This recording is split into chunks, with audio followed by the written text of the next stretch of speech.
It started like any other speech. President Ibrahim Traoré stood beneath the scorching sun, addressing a crowd in Ouagadougou's Place de la Nation. Flags waved. Children climbed shoulders to see him. He was halfway through a sentence: "We rise not by asking for permission, but by knowing who we are," when a figure in the crowd shifted. 15-year-old Malik barely heard the words. His eyes were locked on a man near the back, a tall foreigner, sunglasses too dark, movements too controlled. Malik had grown up watching war documentaries on a flickering television, listening to his older brother whisper warnings about mercenaries who didn't blink when they fired. And this man wasn't blinking. Malik's heartbeat quickened. The man adjusted something under his jacket. Then he moved his hand toward it. At that moment, Malik dropped his vendor's crate of peanuts and ran.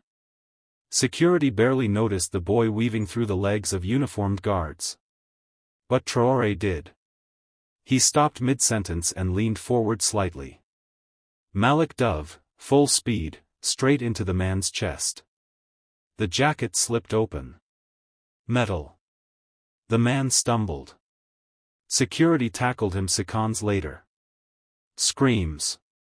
A scuffle. Then silence. The crowd parted around Malik and the would-be assassin, whose weapon now lay on the concrete. Blood pooled from a dislocated jaw where Malik's head had collided. But Malik didn't move.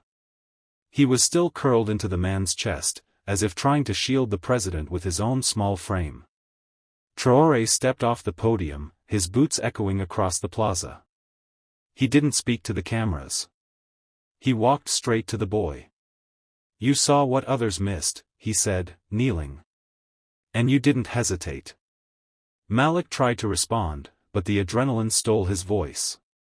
He didn't need words. The image, of a teenage boy curled over a killer, and a leader kneeling beside him, would dominate headlines for days. But what no one could yet explain was how a child had seen what grown men missed, or why he had risked everything to stop it. Within hours, the man was in custody, his wrists zip-tied behind his back, blood crusted along his jawline. In an underground room with cement walls and a single light bulb, the air was thick with silence and suspicion. He said nothing. No name. No country. Only a smirk when asked why he came. General Ouattara, head of Traoré's internal security, slammed a folder onto the table. "You were less than 10 feet from the president. That's attempted assassination on sovereign soil. Talk." But the man only stared. Unshaken. As if he had already won. Meanwhile, Malik lay in a hospital bed, his ribs bruised from the collision, his eyes fixed on the ceiling. Nurses came and went, but what haunted him wasn't the pain, it was the sound of the crowd's silence after the tackle. That moment when everything froze. President Traoré entered without warning. He didn't bring cameras. Just a chair. "You were right to trust your instincts," he said. Malik's voice cracked. "I didn't think. I just knew something was wrong. That's more than most adults would have done." Traoré placed a hand on the boy's shoulder, firm but kind. "What you did exposed more than an assassin. You exposed how deeply they fear what we're building." He stood. "They didn't come to kill me. They came to stop the idea of us standing on our own." Back at the security compound, the assassin finally opened his mouth. Not to confess. But to deliver a message. "They won't stop," he said, voice like gravel. He rattled the wrong gates. And gates don't swing open, they close hard. The implication was clear, this was no lone wolf. It was part of something bigger. Funded. Planned. Possibly even approved in hushed boardrooms oceans away. Traoré's staff gathered around him that evening. They expected him to announce tighter security. He said something else. "Let them try again," he said calmly. "They only proved one thing today: our strength doesn't sit on a throne. It walks among the people. And one of them just saved a nation." The intelligence trail began to unravel fast, and ugly. A call log from a satellite phone found on the attacker led to an encrypted server hosted out of Dubai. From there, the IPs splintered across Europe, Geneva, London, and, finally, Virginia. Inside a war room beneath Ouagadougou, Traoré's closest aides watched in disbelief as names and accounts lit up the screen. One belonged to a cultural research firm that had received funding from a known U.S. defense contractor. Another traced back to a defunct French mining company with access to biometric software and drone surveillance. "This isn't terrorism," said Amadou, Traoré's tech advisor. "This is foreign policy, wrapped in a trigger." Traoré didn't flinch. "Then let's treat it like war." The boy, Malik, was still recovering. But his story had already spread. People across Burkina Faso, then across West Africa, posted videos praising him. Artists drew murals. Mothers named their newborn sons after him. The world had seen a child step between power and a bullet. But some, especially abroad, weren't applauding. CNN ran a segment titled, "Is Traoré orchestrating his own heroism?" Fox News called Malik a propaganda puppet. And in France, the foreign minister dodged questions about funding links, replying only, "Africa must understand stability comes with partnership." Traoré summoned the press. The room fell silent. "They didn't just send a bullet," he said. "They sent a signal. That our independence is inconvenient." He paused, looking straight into the lens. "You call us unstable. Yet it is your weapons that enter our borders without passports. Your spies who whisper from embassies. And your media that mocks a child for bravery." His voice never rose. "But understand this, if a 15-year-old boy can spot your deception, what makes you think we can't?" That clip went viral within hours.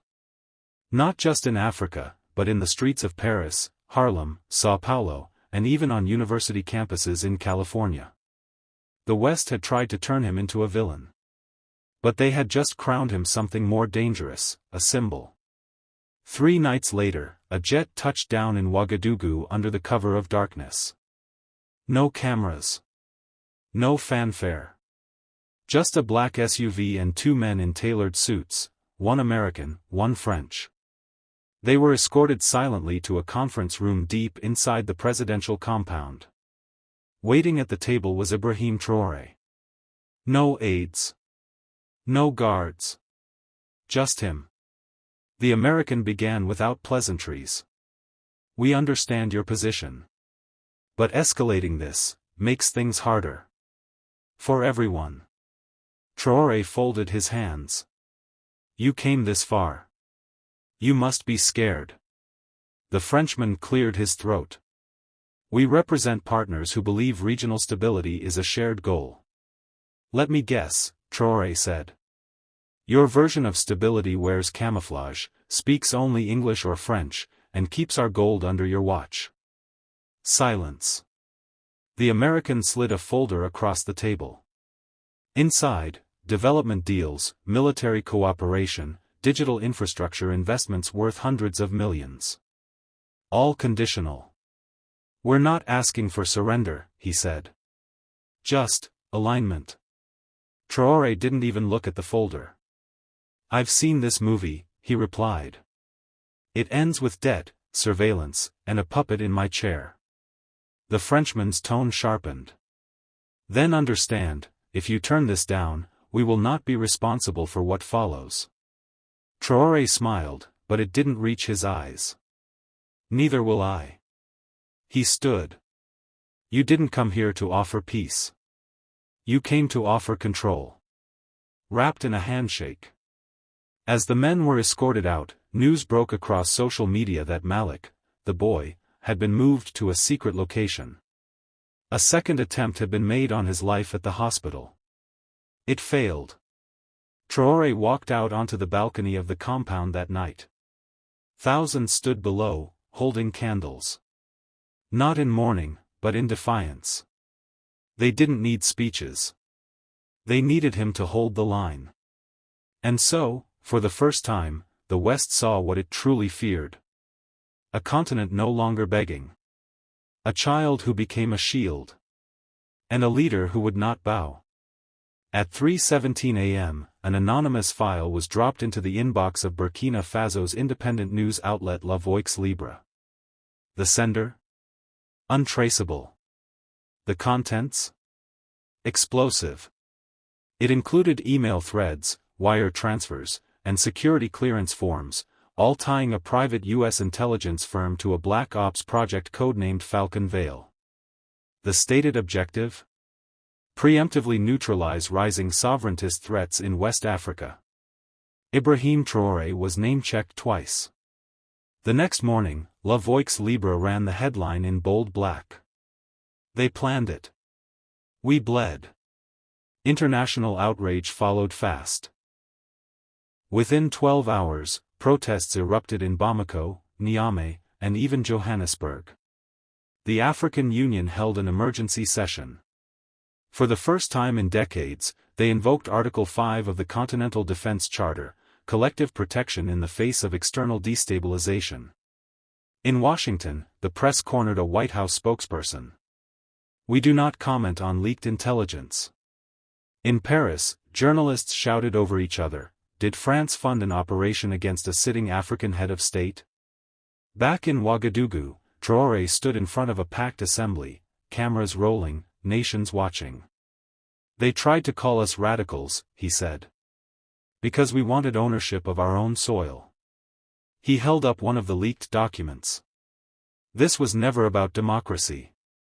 It was about obedience. A beat passed. Well, consider us disobedient. Thunderous applause followed. Not just from the crowd, but from screens across Latin America, Southeast Asia, even inner-city Chicago. Malik watched from a safe house. He wasn't afraid. He was proud. Because for once, the world wasn't telling Africa what it should be. It was watching what it already was, standing. And fighting back. As the world erupted over the leaked Falcon Veil documents, Traoré's inner circle tightened, but not without suspicion. Somewhere inside the palace, someone had granted access. Someone had cleared the airstrip. Someone close. General Kabore had been Traoré's trusted head of intelligence for 3 years. But Malik had seen the look in Kabore's eyes, the twitch of hesitation the night of the attempted hit. The delayed arrival. The vague excuse. Are you saying Kabore knew? Marie asked, staring across the secure briefing table. I'm saying, Malik said, he never showed up to the field hospital. Not once. And the teenager? He wasn't supposed to be near that roadblock. Marie nodded slowly. Kabore was the one who rerouted his security detail last minute. Traoré remained quiet, hands clasped, eyes locked on the surveillance screen showing Kabore shaking hands with a French attaché 2 days before the attempt. You trust a man until the silence grows louder than his words, Traoré finally said. Kabore has gone quiet. That evening, in a televised statement, Traoré made it clear, this revolution does not tremble in the face of betrayal, it sharpens itself against it. Across Burkina Faso, the signal was understood. That night, Kabore was arrested at the international terminal, suitcase half-packed, burner phone still warm. What they found on that phone stunned even the hardened analysts: messages, photos, maps. A full operational brief written in French and coded with the same project name, Falcon Veil. Only this version had a new addendum. If Traoré survives, activate Plan B. Plan B? Malik's hands clenched. Traoré turned to him. Find out what Plan B is.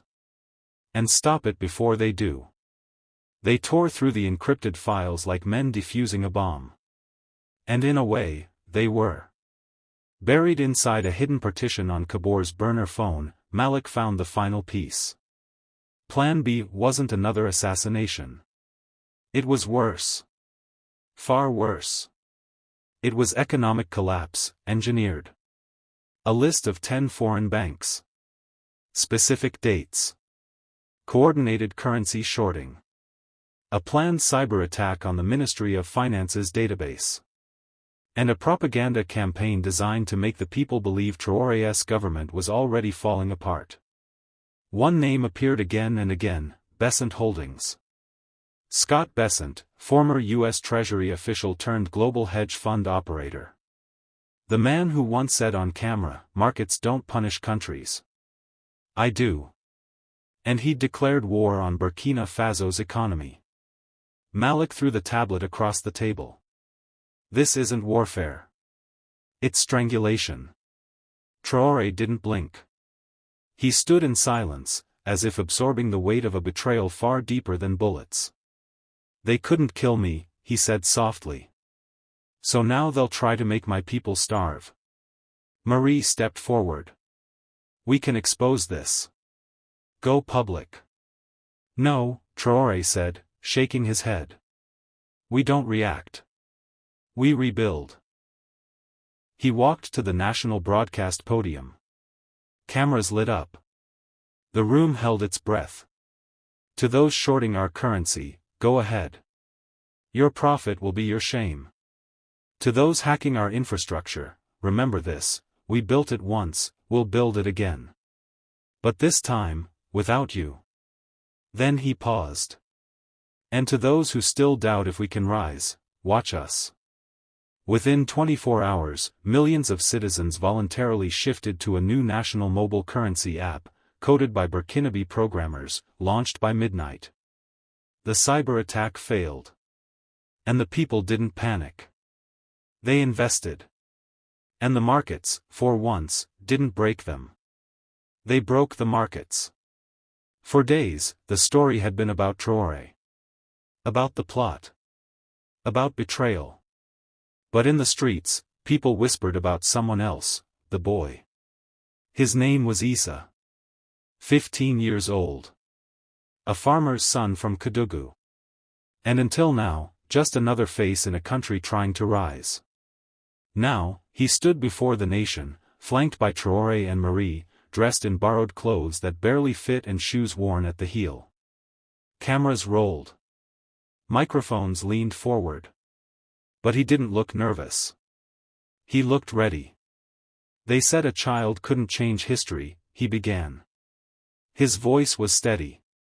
"But they forgot that history doesn't ask for permission." The room was silent. They came to kill a man. But they didn't understand what that man stood for. He didn't run. So I didn't either. Marie wiped a tear from her cheek. Even Traoré nodded, his face unreadable but his eyes soft. Issa continued, "Some people fight with guns. Some fight with words. I fought with truth. I saw something wrong, and I didn't stay quiet. That's all." He paused, then added quietly, "And I'd do it again." Across the nation, phones buzzed. Screens lit up. The video of his speech spread like wildfire. The world saw more than a boy, they saw a symbol. And just like that, Traoré's enemies had a new problem: their bullet had made a hero. Traoré stepped to the mic. "Today, I name Issa the youngest recipient of our national honor of courage. But more than that, he is a reminder. They may come for me. But they will never silence all of us." That night, in the presidential garden, Issa stood barefoot under the stars, looking out over a country changed by his choice. Traoré approached him, quietly. "You didn't just save me," he said. "You saved the idea that one voice still matters." Issa smiled. "It wasn't just mine." By dawn, Issa's speech had been translated into 17 languages. It aired on Al Jazeera, BBC, CNN, and even Fox, reluctantly. But no network could spin it. A boy risking his life to protect a leader? That wasn't politics. That was conviction. In Washington, J.D. Vance was asked on live TV, "Do you support the sanctions on a country where teenagers are now defending presidents from foreign plots?" He froze. Blinked. Changed the subject. Too late. In Paris, Emmanuel Macron's spokesperson called for a re-evaluation of strategy. Translation? France had just lost the narrative. But the shockwave hit hardest in the financial world. The same investors who bet on Traoré's fall watched Burkina Faso's national app gain 3 million users in 72 hours. The currency stabilized. Trade rebounded. Confidence surged. Scott Bessent, once smug, untouchable, was subpoenaed in New York over suspicious financial activity in African markets. His empire cracked. Not because of sanctions or strikes. But because a kid told the truth. Back in Ouagadougou, Traoré met with his intelligence chief. They'll try again, the man warned. Traoré didn't flinch. Let them. Every time they attack, another Issa will rise. Meanwhile, Issa received a letter. Handwritten. Sealed in gold-trimmed parchment. From the United Nations. An invitation to speak at their General Assembly. Do you want to go? Marie asked, stunned. Issa looked unsure. I'm not a diplomat. You're more than that, she replied. You're proof. Proof that a leader can inspire the young. Proof that the powerless are not voiceless. Proof that even the most brutal plots can backfire, when the people refuse to look away. And as Issa packed his small bag for the biggest stage of his life, across the world, those who once dismissed Burkina Faso, started whispering a new phrase. Don't underestimate Traoré's people. The hall at the United Nations was packed. Delegates adjusted ties. Cameras positioned. Translation headsets clicked on. And then Issa walked in. No suit. No notes. Just the same calm that silenced a coup and rattled the West. He climbed the podium, looked out at a sea of polished power, and began. I come from a village with one school and no running water, he said. But somehow, I'm standing here. Not because I'm special. But because I chose not to stay silent. The room leaned forward. You talk about democracy, sovereignty, rights. But you never expected to hear them from us. A kid from Kédougou. A soldier in a cotton uniform. A leader who doesn't answer your calls. He paused. You didn't see us coming. And now you can't ignore us. Cameras flashed. Some delegates squirmed. Others applauded. Traoré watched from a private feed in Ouagadougou, his arms crossed, face unreadable, but heart full. Back home, Marie stood among elders and farmers, watching on a solar-powered screen. Some clapped. Others cried. One old man whispered, he speaks like Traoré now. Issa's voice rose. You called my president a rebel. But rebels break for chaos. He built for dignity. You said our gold was yours. But we dug it.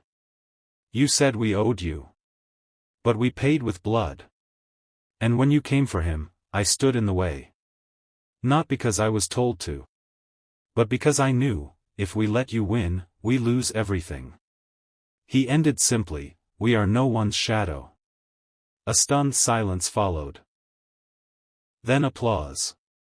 Reluctant. Scattered.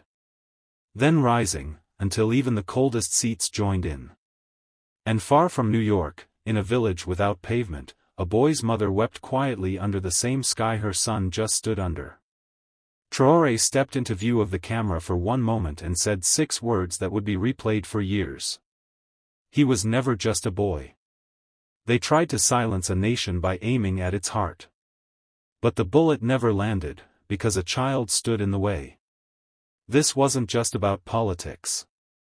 This was about dignity. About identity. About a people who refused to be erased, and a boy who became the wall between power and surrender. In a world obsessed with noise, he chose purpose. In a world ruled by fear, he chose courage. And in a room full of men in suits, he spoke a truth they couldn't bury. Burkina Faso didn't just survive an attack. It gained a voice. And it came from the last place they expected. Not a general, not a diplomat, but a 15-year-old farmer's son. Remember his name. Because history already has.